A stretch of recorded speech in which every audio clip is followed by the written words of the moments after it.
Good morning.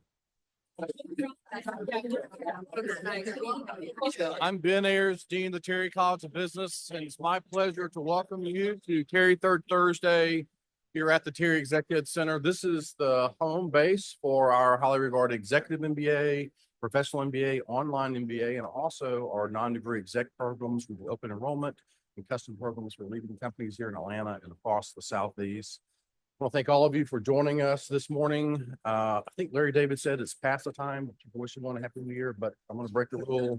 Happy 2025. I hope it's gotten off to a great start for you. This series is organized by our alumni board, so I want to thank them for organizing today's event and this entire series and all the great things they do for the Terry College. Please also join me in thanking our corporate sponsor, Synovus, as well as our media sponsor, WABE, Atlanta Public Broadcasting. We have a great lineup this spring. In February, we've got Christian Durdaller, who's the president and the CEO of Insure Trust. And then in March, we'll have Griff Lynch, who's the president and CEO of the Georgia Ports Authority. It's my pleasure today to introduce today's speaker, Shyam Reddy. Shyam is the president and the CEO of BlueLinx, a national building projects distribution company, a role that he assumed in March of 2023. Prior to this, he served as the company's senior vice president, chief legal and sustainability officer, and corporate secretary, overseeing legal, risk management, and ESG functions since joining the company in 2015. He began his career in private practice with Kilpatrick, Townsend, and Stockton here in Atlanta, and later served as regional administrator for the Southeast Sunbelt region of the U.S. General Services Administration. Shyam holds a bachelor's degree in political science and a master's in public health from Emory University, but most importantly, he holds a law degree from the University of Georgia. Go Dogs. Please join me in welcoming Shyam.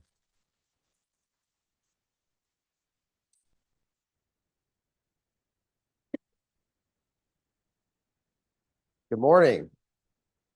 Is that too loud? All right. Well, first of all, thank you for the kind introduction. It's really great to be with you today. First of all, I've never been in this building, and it's nice to be in a different side of UGA, having graduated from the law school. It's also great to see my teammates here. I've got a group of folks over here. They showed up just in case nobody else came. I've got some friends here that I've run into. My brother's here, and Carol Yancey, who's on our board, is here. And as all of you know, she won the Distinguished Alumni Award last year. So it's an honor to be here with all of you today. And also, thanks for taking the time. And when I was driving up, I couldn't believe all the people who were here at 7 a.m. in the morning, which is absolutely extraordinary. That must be part of the work ethic that the Georgia Terry College of Business instills in its grads. Well, look. Like all of you, I've got great degrees that have jump-started my career, as you heard earlier. What I couldn't have predicted was the path I've taken, as it's about as unorthodox and unscripted as you can imagine. So, as you already heard, my journey started at Kilpatrick, a prestigious white shoe law firm based in Atlanta, where I became a partner doing M&A, large commercial tech transactions, private equity, venture capital work. I'd probably still be there had I not gotten a call from the White House to join the Obama administration and be given the opportunity to lead the General Services Administration in the Southeast Sunbelt region as a presidential appointee. That role gave me an opportunity to step outside of my comfort zone as a lawyer and lead a 1,000-employee organization that was responsible for 44 million square feet of owned and leased real estate, an $8 billion supply chain, a 41,000 vehicle fleet, a $1.2 billion fee-for-service organization or in revenue. Now, at the time, we were facing the worst recession since the Great Depression. And the government, especially the business arm of the federal government, played an important role in helping jumpstart the economy and implementing policies and working directly with our vendors and our customers in order to make sure we kept the government going, but also local communities and the businesses that we served alive during that time. And so as a result of that experience and the excitement associated with leadership and being on the sort of business side of things, I decided to transition to the business world after leaving public service. And I wanted to do it in a sector that was directly tied to the American dream. And that was housing. And so that's what took me into building products. We were on the front lines of dealing with the aftermath of the financial crisis in 2007, 8, 9, and then to come back in and say, you know what, it'd be great to be involved in an organization that's helping rebuild the backbone of America, that being manufacturing. So at that time, I transitioned over to a company called Eurobax, a $1 billion international building products manufacturer, and was there for 2 years before joining BlueLinx. And like BlueLinx, I was able to lead a number of functions, right? So remember, I graduated from Georgia with a law degree. And by the way, those of you who have law degrees, don't think that it will limit you to just being a lawyer. You can do a whole bunch of things, as my career would attest to. At Euromax, I led IT, I led HR, real estate, the light fleet, just to name a few. Did an ERP implementation upgrade there, redid the light fleet program, did real estate deals, a whole bunch of things that I actually got some experience doing when I was leading GSA. So it was exciting to be able to take that public service experience, translate it into the private sector, and then use it to help rebuild the backbone of America, manufacturing. So from law to public service to business. And so that's where today's story begins. So I'm going to throw up one slide. That's the slide I want to tell a story about. It's a story that highlights the evolving nature of corporate strategy and the need to adapt, and set again, depending on the changing macro and micro environments. It's a story about always saying yes and taking on every professional opportunity that's thrown your way, no questions asked. And even when you have doubt about your ability to succeed, just take a step back, have as much faith in yourself as much as the person who handed you the opportunity in the first place. As we all know, there's a first time for everything. So why not you? And what's even more exciting is the opportunity to work on cutting edge, sophisticated problems that you can't possibly imagine until you're in the trenches doing the work that you won't fully appreciate until you've taken the journey that's going to zig and zag, much like my career and this stock chart. Now take a look at our stock from June 1st, 2015 through January 13th of 2025. And by the way, the stock is even higher as it does kind of ticked up. But my CFO is here today, and we were talking about that over the last couple of days. So I'm going to use this chart as a narrative device to tell a story about the rapidly evolving nature of corporate strategy. So let's go back to the 2014, 2015 timeframe, a tough time in the annals of BlueLinx history. At first, we couldn't even calculate our leverage ratio, even though we had all this debt, right? You think, oh, leverage, debt. We couldn't calculate a ratio because we had no EBITDA at the time. Liquidity was tight. In other words, cash was basically non-existent. We dealt with the immediate liquidity issue by putting in place what's called a FILO with our primary ABL lenders to give us access to 20 million or so. Now, mind you, we are a $3+ billion company. We needed $20 million at the time in order to kind of keep fighting the good fight. And they partnered with us, and it was great. We then focused on inventory management and profitable sales, as well as building out a new management team. In 2014, we generated $1 million in EBITDA. $1 million in EBITDA, and people were excited. After no years of EBITDA, leverage exceeded 25 times. And I can tell you today, there will never be another moment in my life where I can be excited about a 25 times leverage ratio. But at that time, people were excited. Now, the team then focused on morale and core values, teamwork, integrity, and continuous improvement. Basically, culture, right? We all know culture is incredibly important to succeed. We began to attack margin, attack inventory, and other opportunities that generated cash and strengthened our financial performance so that we could deleverage the balance sheet and get greater access to capital. And we rapidly implemented some of the best inventory management processes and philosophies out there, which continues to pay dividends to this day. Leave it to a challenged balance sheet to help you force you and to manage your inventory to world-class standards. So the corporate strategy at the time was putting ourselves in a position to ultimately deleverage the business to position it for long-term growth. Now, I joined in June of 2015, and jumped right into the frying pan. Shortly after starting, we got hit with a non-compliance issue with the NYC. In fact, didn't take a few days, but I called my boss at the time and said, look, we're going to get a delisting notice because we're going to drop below $1 a share. An LCR cash trap had already kicked in, which some of you in the real estate world know and are familiar with CMBS loans, knows what that is. But basically, that LCR cash trap kicked in and was sucking money out of the ABL into an escrow account to further collateralize the real estate that secured the CMBS mortgage. And so I just said earlier, we had a liquidity issue, and this was just exacerbating the problem, further squeezing our cash availability day by day. And this was happening on the eve of the ABL and the $20 million lifeline I mentioned earlier, and the mortgage, which was a total of about $430 million in debt coming due in 2016. We also had gone to the capital markets multiple times to refinance the debt, to refinance the mortgage with the CMBS, but failed every single time because of our inability to get the ratings in order to place the debt. So later that year, we began discussions with our lenders to amend and extend the ABL and the CMBS loans before the 2016 deadlines, which we pulled off in the spring of 16. Now imagine, right? You're sitting there, you've got all this stuff going on, you've got a low stock price, you got cash constraints, and then you're sitting there thinking, I got to go to these lenders and convince them to believe in our plan to strengthen the financial condition of the company because the 10-year term was coming up.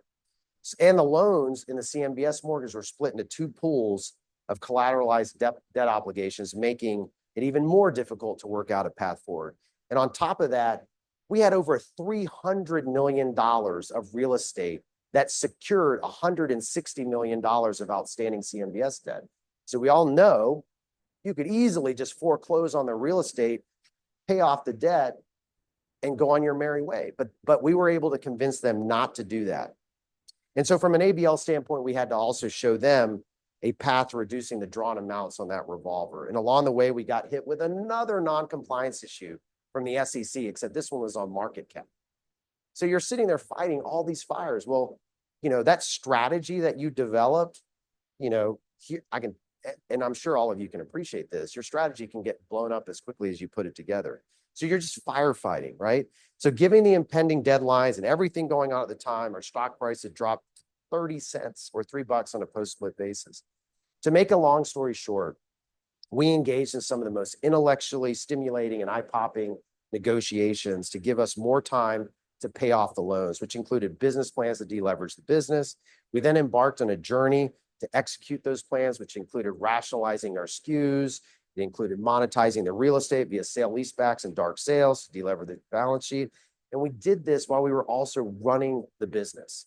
We were executing on sales growth opportunities, customer acquisition, and we were doing everything we could to keep our vendor relationships intact because as a distributor of building products, our vendors are as important as our customers. And, the business doesn't exist unless you have their confidence in being the best player to take their products to market. We have also invested in sales excellence and pricing teams to grow the business and enhance our margins. By working both sides of the ledger, increasing profitability and decreasing debt, we accelerated those deleveraging efforts. Ultimately, we did more than 15 sale leaseback transactions and other real estate transactions in 18 months to pay off the $160 million in CMBS debt, and we eliminated thousands of unprofitable SKUs and contracted the business. We reduced the size of the business and reduced the revolver debt, and we ultimately reduced the size of the business in order to make us stronger for tomorrow. Deleveraging allowed us to refinance the ABL and provide our biggest share, our control shareholders. So although we've been public for a long time out of a spin of Georgia Pacific back in the 05-06 timeframe, we had a control shareholder in a private equity fund out of New York. And this was the last investment in Fund 2, and they were on Fund 9. So they were just looking for an opportunity to exit their position. And so we gave them that path once we got to this point. So they exited their 50+% position at $7 a share in October 27. So back to the corporate strategy. We contracted the business in order to deleverage it and live to fight another day. We exited California. We exited our Canadian business. We exited Detroit, Shreveport, and other markets around the country. But our decisions were data-driven. They were tough. They were tough decisions to make, but they were the right ones to make when you think about the long-term future of the company and what you needed to do at that time. So hold that thought, and then remember that our control shareholder exited in 2017 at $7 a share. Now, all of this is important because those successful deleveraging efforts set the stage for the acquisition of Cedar Creek, a $1.3 billion business, in early 2018. So we completed our deleveraging and turned the company around, gave our control shareholder a path out of their long-held position to exit its last investment in their second fund, and then grew substantially at the same time.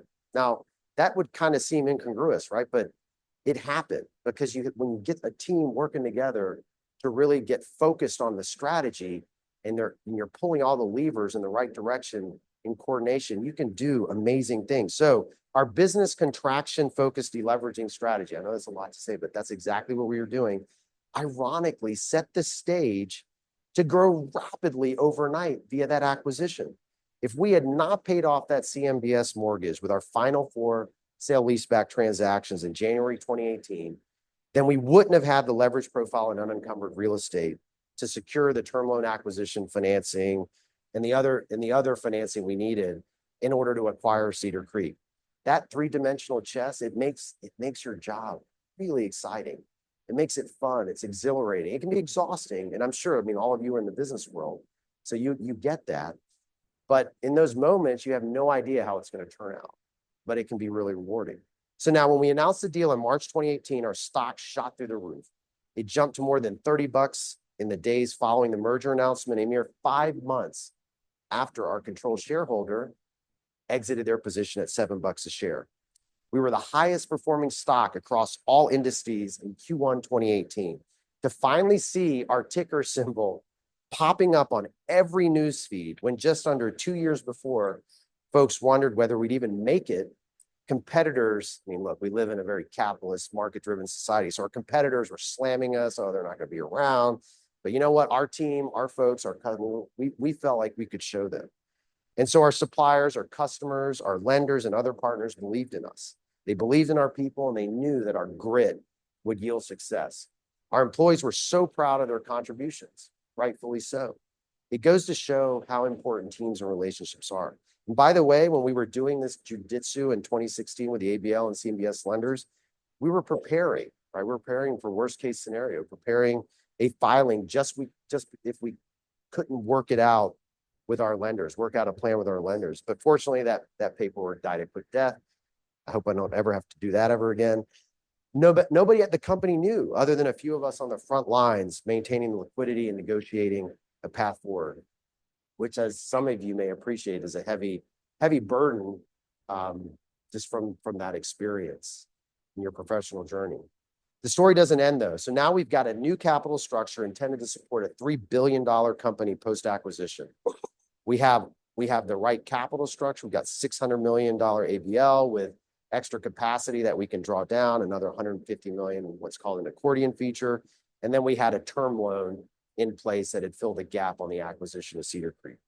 The plan was to grow into that capital structure by executing on a strategy, a growth strategy, while also generating about $50 million in synergies, which we accomplished 6 months ahead of schedule.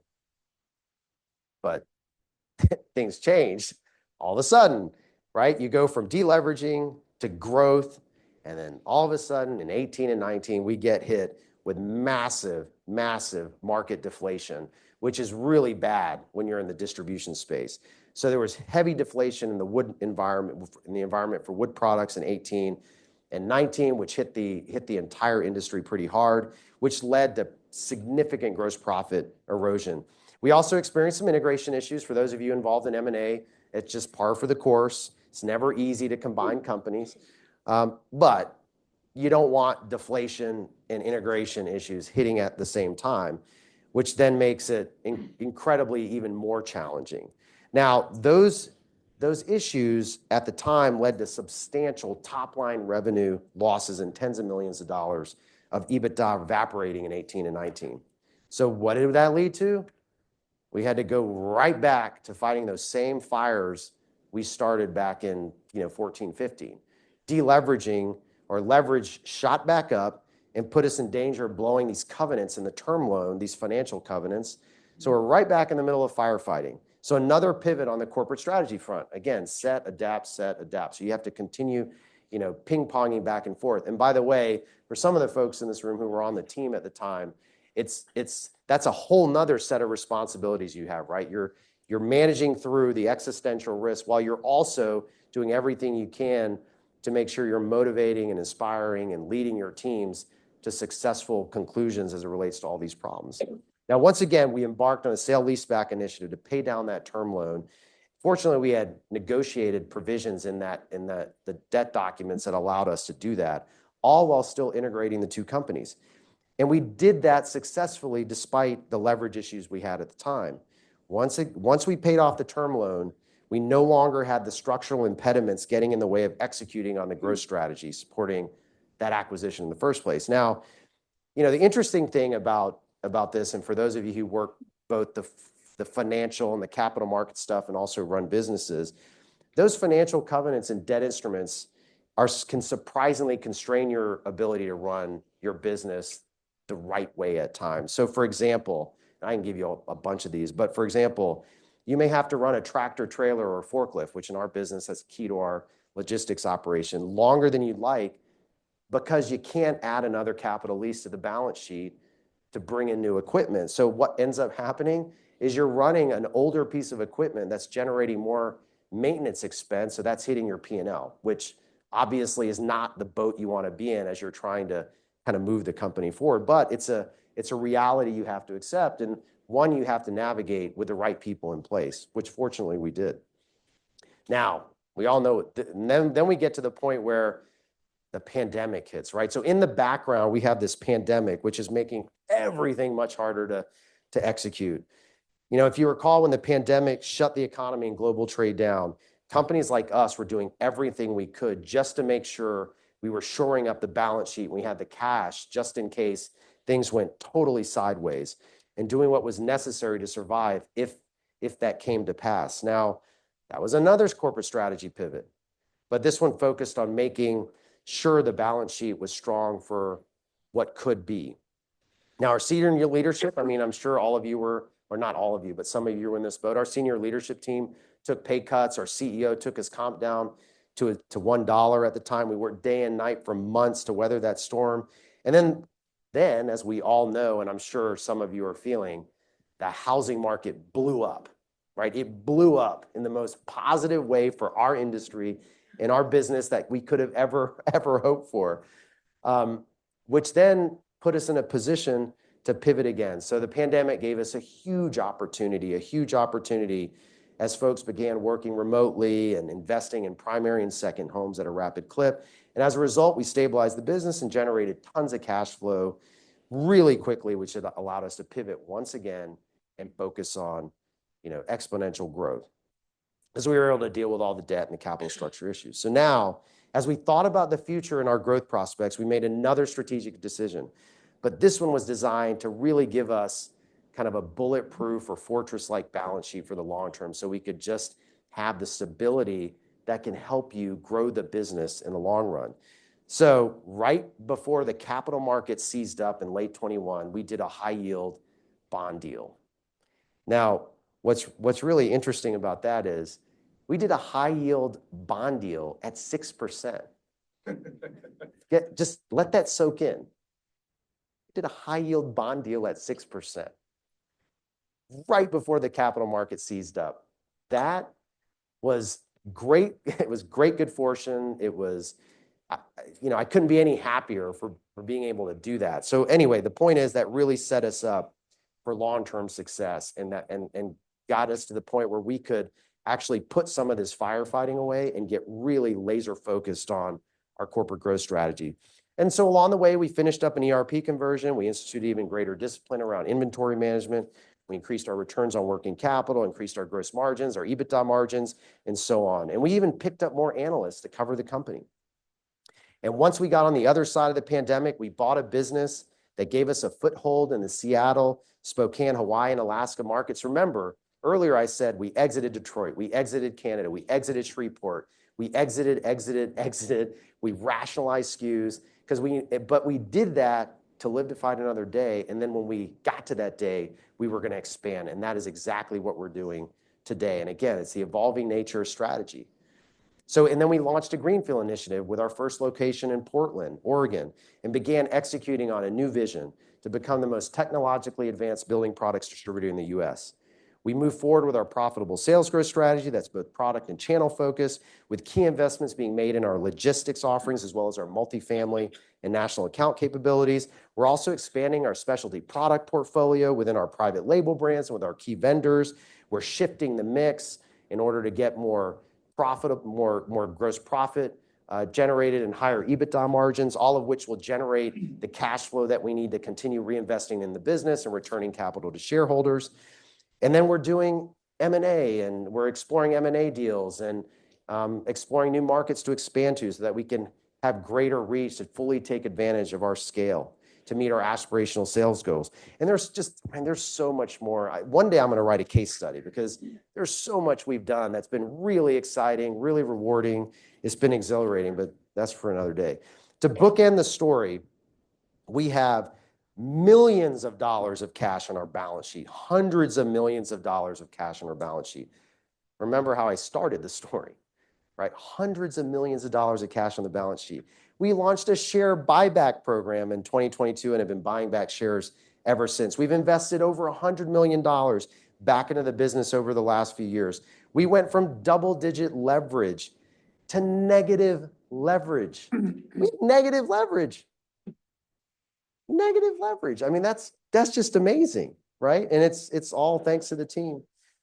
We began our digital transformation journey last year that's going to upend the entire industry. We're testing out AI, piloting B2B e-commerce within our space, re-architecting our data for a brighter future, and launching a world-class transportation management system with more to come in the out years. And we're gaining share.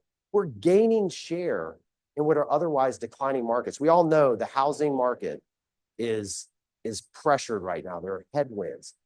We know there's a need for housing, but we also know there are lots of issues in the way, whether it's interest rates or affordability issues, et cetera. And all of that is the case because we're successfully executing on the strategy, on the growth strategy, a heavy pivot once again. And I'm telling you, we're only just getting started. Only just getting started. You look at us 5 years from now, it's going to be incredible. I'll come back and do another story for this 5-year period. Now, I know I said a lot, so let me just share a few takeaways. Your professional journey, you just never know how it's going to shape up. You have no idea which direction it's going to take, but it can be exhilarating, even during the toughest of times, as you've heard today. You know, and I would encourage you, if you haven't always done this, say yes and take on more. You know, even if it feels uncomfortable, because that experience that you get is yours. No one can take it from you. It's yours. And you can always take advantage of it to do bigger and better things. It'll only make you better while giving you a chance to be on the front lines of doing something really exciting. Take risk. I would strongly encourage folks to take risk. Sometimes a job will come your way that may disappear in a few months. It may break right. It may break left. You just don't know. But if you believe in yourself, things will always work out in the long run. You know, at the same time, life is seasonal. Sometimes you can't do it because you might have, whether it's just seasonal in your life, you know, whether it's elder care issues, maybe you have debt you're trying to pay off. Maybe it's not the right time in your professional journey, but at least be intentional about what it is you're doing at that time in the path that you want to take. And then embrace the dynamic nature of corporate strategy so that you're prepared to pivot when necessary. If you don't fully internalize the fact that environments are rapidly changing, then it's sometimes hard to lift yourself up from that inertia and pivot quickly, which is absolutely critical to being successful, I think. Executing it can be fun. It can be challenging. It can be exhilarating. It can clearly be exhausting. There's no doubt.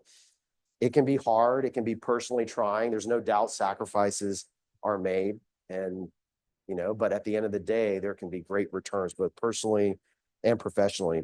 Last but not least, embrace the teams and the virtues inherent to working together, because no one can do it alone. And when you're in the trenches, whether it's fighting fires or growing the business, you know, or even, you know, speaking at an event, I've got team members here. You can't do it alone. You're with your team. And being in the trenches with those folks and people who have grit and tenacity and courage to step up and make great things happen makes it that much more fun. So back to this EKG up here. This right here, so first of all, an EKG that looks like that will not always lead to a heart attack, right? That's what an exhilarating and exciting corporate strategy can look like. And, you know, if you're lucky, or not even lucky, if you have a corporate strategy that looks like that and an EKG that looks like that, then I think your family will be really happy and appreciative of your hard work. With that, thank you so much for giving me the chance to speak with you today. I really appreciate it. It's an honor. And I honestly, when I found out you had to pay to come to this thing, I didn't think anyone was going to show up. So I really sincerely appreciate your time and being here with me this morning. Give me the chance to speak.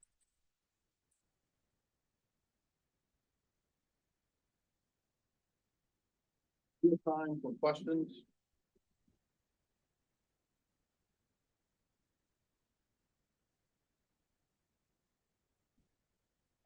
What will happen to your business if the president-elect slaps tariffs some weeks ago? Yeah, so look, it's a great question. It's something that we're evaluating right now. So the first step, as it relates to that, the first thing you do is obviously figure out what your exposure is to both countries. We don't really have exposure in Mexico in terms of our supply chain. We do have exposure in Canada. And so then the next piece of the analysis is, okay, will the market absorb the price increases, right? Because it will. I mean, this is how it works, especially today where the cost of capital is where it is, where the interest rates are as high as they are. The pass through of those prices, which will happen, could potentially adversely impact the demand curve, right? Which then you'll see it go back and forth. The other thing that could happen is, to the extent there's a product coming in from Canada that's higher priced, is there a substitute product in the US? And will that substitute product, you know, get taken by the local markets? Well, what we saw during the pandemic, it was really surprising. I mean, it just goes to show when you're starved for resources, people adapt, the country adapts. So as products that were historically sourced overseas came in short supply, we looked for substitute products internally.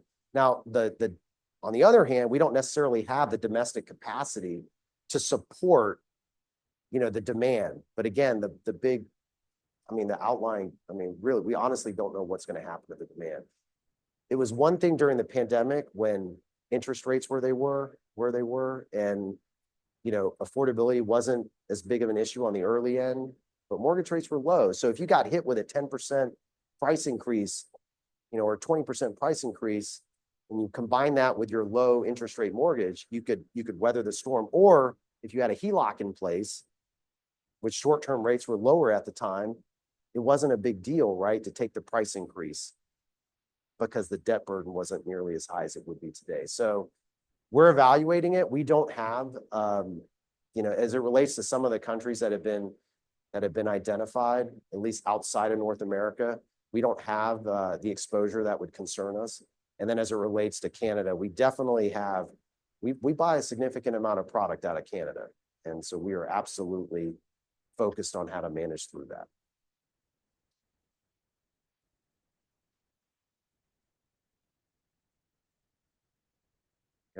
You mentioned you want to become the most technologically advanced building products distributor, I think. Could you talk a little bit more about what that looks like? Yeah, I mean, ultimately, in our space, our distribution, building products distribution have not made the same investments like technology to make doing business with distribution companies as easy as it is for you to do business with Amazon or with any retail business out there that we buy just as regular everyday consumers. The idea is to make it easier for people to do business with us at all times during the day, to be able to provide them with a value proposition, technologically speaking, that helps them grow their business, whether it be through data insights, you know, easy access to designs. We do design work, for example, for what are called engineered wood products. So when you go into a home and you see LVLs, kind of structural wood, we do those designs. You know, being able to take third-party data, for example, and apply that to the transactional data coming into the system to help our customers grow their businesses more efficiently, effectively. At the same time, enhancing our logistics operation and continuing to take cost out of the system by being more technology oriented. So for example, making sure that we've got, just by using barcode readers and doing your inventory counts with AI as opposed to, having human counts, right? That makes it more accurate. I mean, there are all these things that we can do in order to be an easier business to do, an easier company to do business with, I guess. But at the end of the day, if you make those investments and you become that technologically advanced building products distributor, then what that means is our suppliers will look to us as the best player in the market to commercialize their products, and our customers to see us as the best partner to help them grow their business. So it covers a gamut of things: e-commerce, logistics, more greater productivity. There are a lot of great things that I think we can do, because again, we have a lot of room for, there's just a lot of opportunity. That's what makes it exciting. Tons of opportunity.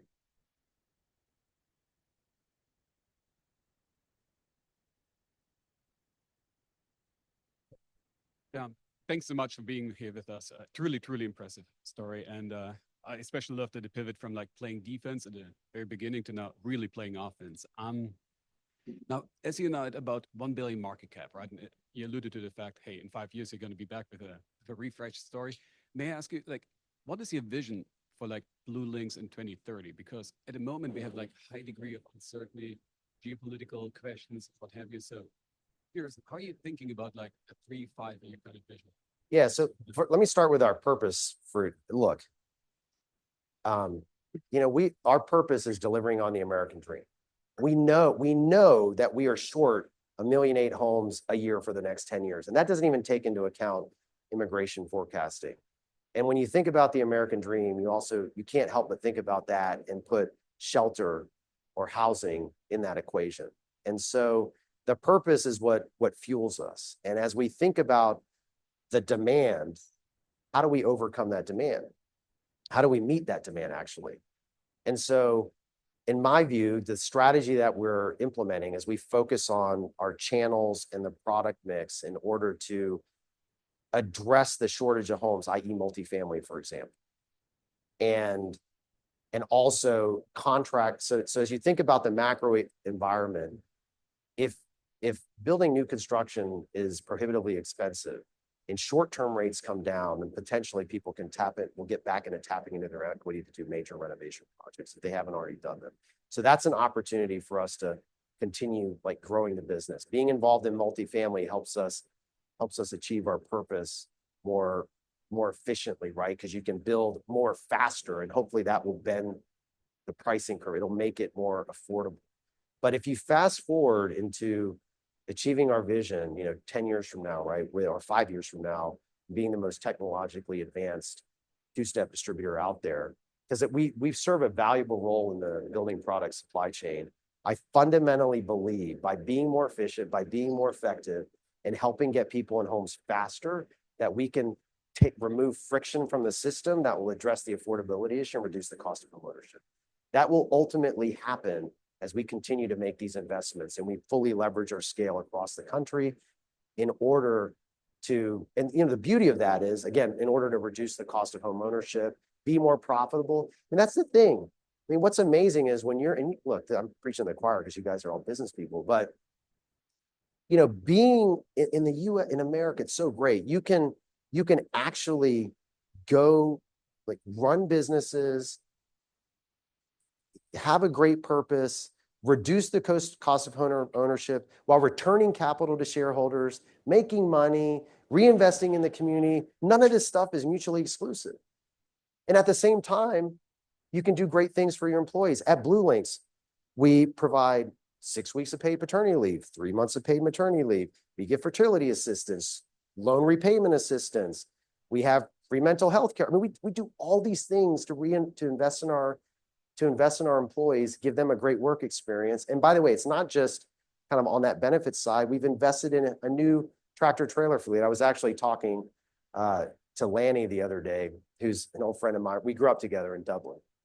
And we're talking about our fleet. Our head of logistics and operations is here, Chad Lee. And we have tractor trailers that have all the things that you would typically find on a Tesla or one of the cars that you're driving. Lane departure warning, collision detection warnings.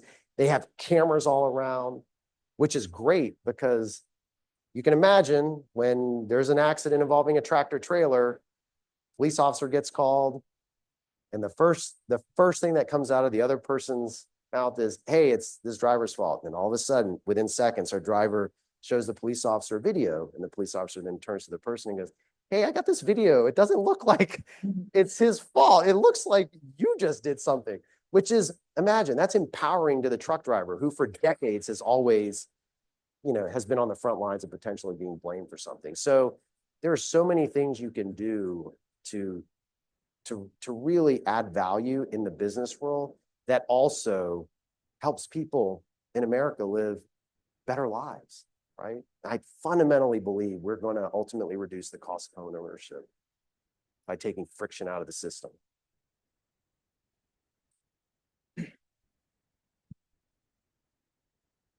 Thanks for this morning. I've got two questions for you. So construction costs and material costs were going up a lot over the past few years, even before tariffs or the new administration. From your point of view, what do you attribute that to? And do you think it's going to continue? And then second question is, are you guys inventing or developing any new materials to kind of keep cost of home ownership down, targeting like starter homes, $3,000 to $4,000, something like that? Yeah, no, it's a good, wow, there's so much to unpack there. So let me start with the run up in building materials. So basically what the pandemic created, well, let me start with the first piece, which was money costs zero at the time. Okay, let's just start with that. Pandemic hits, global trade gets shut down. And so there just wasn't enough material in the channel, in the system to meet the demand attributable to people working from home, being in a position to buy second homes, et cetera, with the cost of capital being virtually nothing. But again, it's simple supply, it's microeconomics, right? Heavy demand, no supply, prices run up, especially when there's no check on those price run-ups, given that, money was free. So then you fast forward to now, then all of a sudden the rates go up.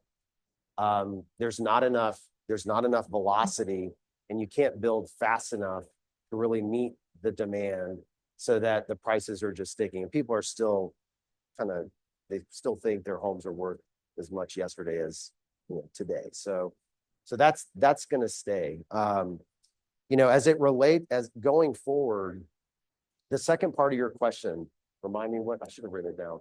Just do you think what do you attribute the inflation of building materials to in the past? And is that going to continue regardless? Yeah, so that was all pandemic driven. And now going forward, look, the fact is tariffs. So if you think there's so many things that are in play here, but you've got tariffs, which will clearly get passed through and keep building material costs high. To the extent that we have labor shortages due to policy, then that will obviously increase the cost of labor, right? Which will ultimately make its way into, the cost of construction and so on. You've got, if you think about whether it's tax cuts or you think about deficit spending, that will put pressure on 10-year yields, which basically means mortgage rates will continue to be high or could go higher. As we've seen, as short-term rates have come down, mortgage rates have gone up, which people didn't expect. And then with the Fed coming out and saying they're only going to do 2 rate cuts next year, and until there's some finality on, some certainty as to when they're going to stop, I think that volatility and uncertainty is going to continue to keep people on the sidelines, which means, again, if you don't have enough supply, enough inventory of housing turning, then those prices will remain high. And then as it relates to those other factors, the cost of construction, I'm sure some of you have done renovations or built houses, until you're building more faster, it's gonna stay it's going to stay high, which is why we believe in the multifamily solution to the equation. I mean, that's the way to bend the curve, at least in the big cities. I mean, the smaller markets, but a lot of the secondary and tertiary markets don't have the same issues because for example, their labor costs aren't as high as they are in Atlanta or DC, Miami, etc. But I think long run, you got to build more faster, and scale matters because it gives you a chance to really be more competitive. For us, investing in more private label brands gives us the ability to be more competitive, and by virtue of that, we can reduce the cost of construction by providing lower cost building materials that are equally as good, because that's what private label enables you to do. Hey, Shyam, thanks so much for an excellent presentation. There's an old phrase that you overestimate what you can do in a year, but underestimate what you can do in 10. And I know you've talked a lot about strategy and some of the hardships and challenges that are facing the next 10 years for BlueLinx. How do you manage a multi-year strategy day to day in the current year with actions, tasks, et cetera? How do you prioritize and measure? Good people, like these people over here on my team. I mean, it's especially with an organization like ours that has market leaders across the country. We have over 2,000 employees, and we have general managers who run branches that are small and that are huge. And the hardest part is implementing an enterprise-wide strategy that's consistently executed on across the entire organization. And I think the best way to do that effectively is, first and foremost, make sure that you have a clear strategy that's communicated very effectively, and then ultimately through your leadership, you hold people accountable to that execution, while also recognizing that we didn't get here overnight, so we're not going to get to the next step overnight. So it's having grace to be able to say it's going to take time. Change takes time. And in the absence of some existential threat that forces you to move super quickly, you got to find the right balance in order to execute on your strategy successfully. But I would say that having discipline, clarity, and focus, and then making sure your suppliers and your customers are aligned with your strategy, and then you have everybody rowing in the same direction and not undermining. And then, of course, you have the cadence of meetings, the goals, the dashboards. You take it up one level. I know for us, one of the next big steps is Carol's on our board, and they serve an important function, right? Their number one job is to hire and fire the CEO. That's for sure. So, but in addition to that, it's to really provide oversight and make sure that we are holding ourselves accountable, and making sure that we give them the information they need to hold us accountable.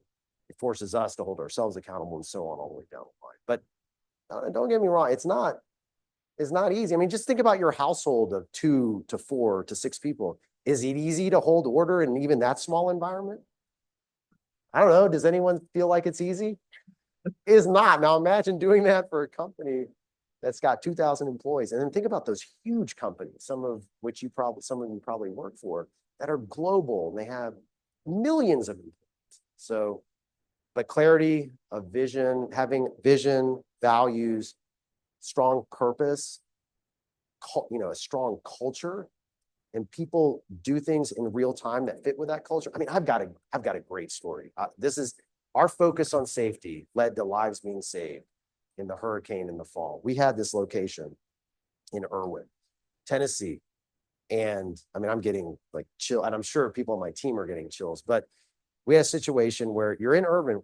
Who would have thought that a hurricane would go inland, right? But it did. I mean, Irwin is, just west of Western Carolina, right? I mean, it's not too far from Asheville, but it's on the eastern side of Tennessee. And people were in the branch. I'm actually on the phone with our leaders as he's on the phone with our general manager. And he's like, it's kind of weird. We're getting water in the building. This never happens. So he sends people home. He's like told drivers, just when you take your trucks back, don't come back to the branch. sent some people home, but there were folks there, you know, there were like six to eight folks still there as they were shutting the branch down. And next thing you know, the water started coming up, and he ended up getting one of our biggest forklifts, made calls in real time, evacuated people on the forklift, got them through the raging waters as things are flying by, gets them to the interstate. They get picked up by somebody's spouse, one of the salespeople's spouses.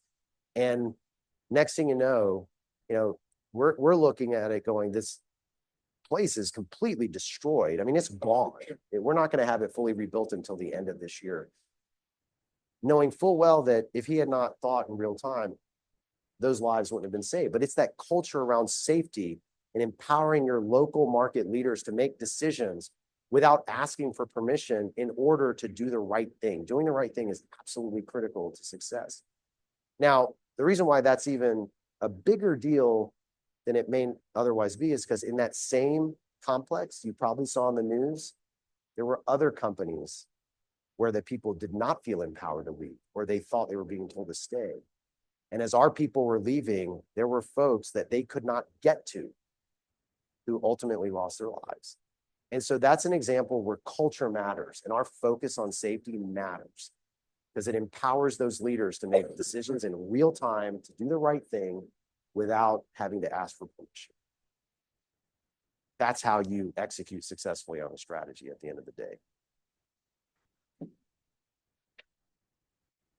How did you manage your vendor confidence during your high leverage period, right? I mean, when you're doing all this structural change, it's a great story. I loved it.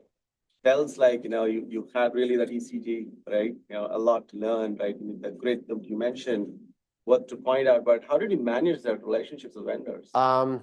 So let me start with long-term relationships matter. Faith in the leadership team matters, and it comes down to people. In fact, one of them is here. Mark Wasson is sitting over here, and he played an instrumental role in leveraging his multi-decades of experience and relationships with our vendors to continue engendering trust and confidence in our ability to succeed. It takes people. Relationships matter. They just do. And when you're in tough times, those relationships really matter. But they also mean that that there's give and take, right? There's shared sacrifice, there's shared prosperity. That mutual trust has to exist. Notice I thanked, I acknowledged our customers, our suppliers, our lenders. I mean, they all played a role in helping us be successful. At the same time, we had people in the business who were able to really take advantage of their long-term trusted relationships to make sure that folks maintain their confidence in us. Because you can imagine, it's not just keeping the supplier, right? For those of you finance folks, it's also making sure your trade credit doesn't get pulled, that you don't lose terms and it becomes cash on delivery. That is a big deal. And for our teammates to leverage those relationships to make sure that stayed in place while we were dealing with the other stuff, it's huge. That's what I'm saying. It takes a team. Everybody plays a role. Everybody plays a role in order to make a company successful. And it always comes down to relationships.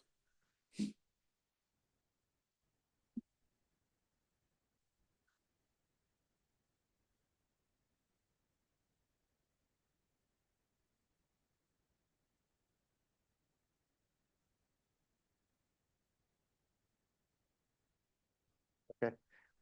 I'll stay around for a little bit longer if you have any other questions, but thank you for the time. Really appreciate the opportunity to be here with you this morning.